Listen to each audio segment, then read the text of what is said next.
টানা ৫ দিনের বিরতির পর আবারও সচল হয়েছে চট্টগ্রাম-কক্সবাজার রেলপথ।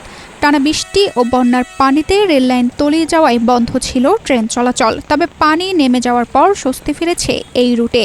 রোববার সকালে ঢাকা থেকে কক্সবাজারের উদ্দেশ্যে ছেড়ে গেছে পর্যটক এক্সপ্রেস। ট্রেন চলাচল শুরুর পর সকালে চট্টগ্রাম ১৬ শহর স্টেশন পরিদর্শন করেন রেলওয়ে পূর্বাঞ্চলের মহাব্যবস্থাপক। তিনি ট্রেন পরিচালনার সার্বিক পরিস্থিতি, নিরাপত্তা ব্যবস্থা এবং যাত্রী সেবার খোঁজ খবর নেন। আপনারা জানেন যে চট্টগ্রামে অনেক দিন পরে অনেক বৃষ্টি হয়ে গেছে। এটা কেউ বলতেছে ৪২ বছর, কেউ বলতেছে ৫০ বছর রেকর্ড পরিমাণ বৃষ্টি হয়েছে।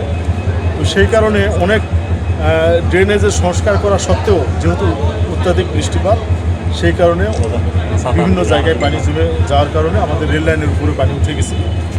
গত মঙ্গলবারে আমাদের ট্রেন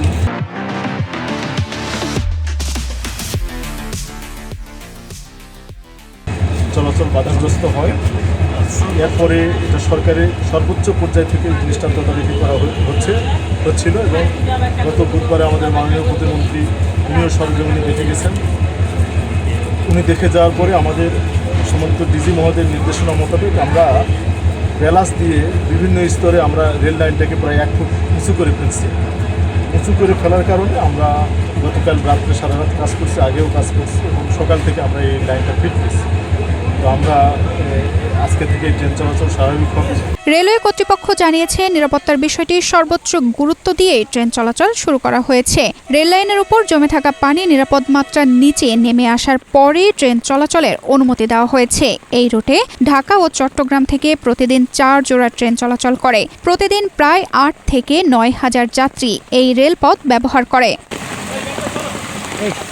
৫ দিন ধরে ট্রেন চলাচল বন্ধ থাকায় চরম ভোগান্তিতে পড়েছিলেন পর্যটক, চাকরিজীবী ও নিয়মিত যাত্রীরা।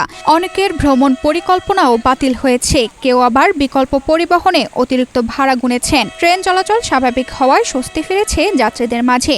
একই সঙ্গে ব্যস্ততা ফিরে এসেছে স্টেশন ও টিকিট কাউন্টারগুলোতেও। তানজিদা রহমান, ইনায়া, বাংলাদেশ প্রতিদিন।